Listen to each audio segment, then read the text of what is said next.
आप जानते हैं कि परिवार को इतना खास क्या बनाता है? खैर, आज हम एक छोटी लड़की मीना और उसके अद्भुत परिवार के बारे में एक दिल छू लेने वाली कहानी में उतरेंगे। ये उन सभी प्यार और खुशी का एक बेहतरीन छोटा सा अनुस्मारक है, जो तब होता है जब हम बस एक साथ समय बिताते हैं। और यहाँ वे हैं। बस इस तस्वीर को देखें।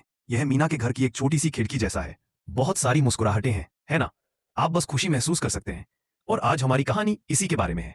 परिवार के साथ होने का वह साधारण आनंद। ठीक है, अंदर जाने के लिए तैयार है? आइए मीना के घर के अंदर कदम रखें और सभी से मिले।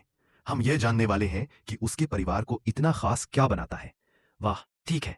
तो मीना के घर में 7 लोग एक साथ रहते हैं। आइए जल्दी से देखें कि कौन कौन है। हमारे पास उसके दादाजी हैं और उनकी दादी, फिर उनकी माँ और पिताजी और उनके चाचा या चाचा है। और निश्चित रूप से हमारी कहानी के सितारे मीना और उनका छोटा भाई दिवाकर। तो दिवाकर मीना का छोटा भाई केवल 3 साल का है।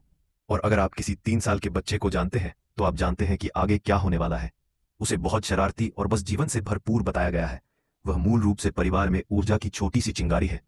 तो आप एक छोटे भाई के साथ क्या करते हैं जिसमें इतनी ऊर्जा है? खैर, मीना के लिए इसका मतलब है कि यह खेलने का समय है। आइए देखें कि ये दोनों किस तरह का मजा करते हैं। मीना को अपने भाई के साथ खेलना बहुत पसंद है। यहाँ वे लुका छिपी खेल रहे हैं। यह पता चला है कि मीना को दिवाकर के साथ खेलना बहुत पसंद है और उनके सबसे पसंदीदा खेलों में से एक लुका छिपी। बिल्कुल। तो कहानी में छोटा दिवाकर दौड़ता है और एक दरवाजे के पीछे छिप जाता है।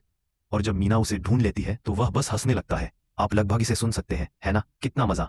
लेकिन यह सब सिर्फ मजा और खेल नहीं है। मीना एक बहुत अच्छी बड़ी बहन भी है। इसे देखो, वह वास्तव में दिवाकर को गिनती सिखाने के लिए समय निकाल रही है। वह वहां इतनी ध्यान से सुन रहा है और फिर वह खुद कोशिश करता है। 1 2 3 4। और जैसे ही वह 4 तक पहुंचता है, मीना सुपर प्यारी छोटी सी कविता जोड़ती है।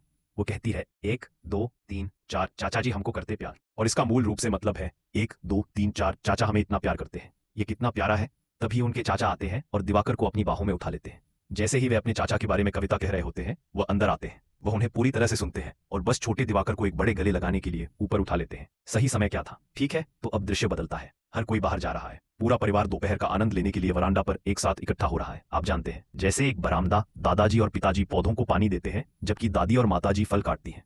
और ये एक वास्तविक टीम प्रयास है। आपके पास मीना के दादाजी और उनके पिताजी हैं जो बगीचे में पौधों को पानी दे रहे हैं और साथ ही उनकी दादी और उनकी माताजी एक साथ बैठकर कुछ ताजे फल काट रही है।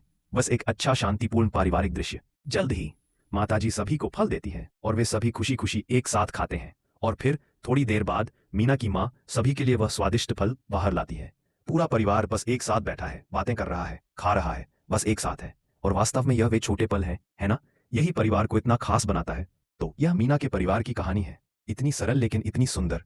यह एक बेहतरीन अनुस्मारक है कि एक साथ होना ही सबसे अच्छा क्यों है। ठीक है, अब जब हम प्रेरित महसूस कर रहे हैं तो अब हमारी बारी है थोड़ा खेलने की। क्या यह एक शानदार कहानी नहीं थी? आपके पास परिवार था, खेल थे, थोड़ा सा सीखना था, पूरा पैकेज था। तो अब आइए मीना और दिवाकर से प्रेरित कुछ खेलों के साथ खुद मजा करें। मीना के परिवार से आपको कौन कौन याद है? ठीक है, सबसे पहले एक छोटा सा स्मृति परीक्षण। हम जानते हैं कि मीना के परिवार में 7 लोग थे। क्या आप याद कर सकते हैं कि वे सभी कौन थे? मैं आपको एक शुरुआत देता हूं। मीना और उनका भाई थे।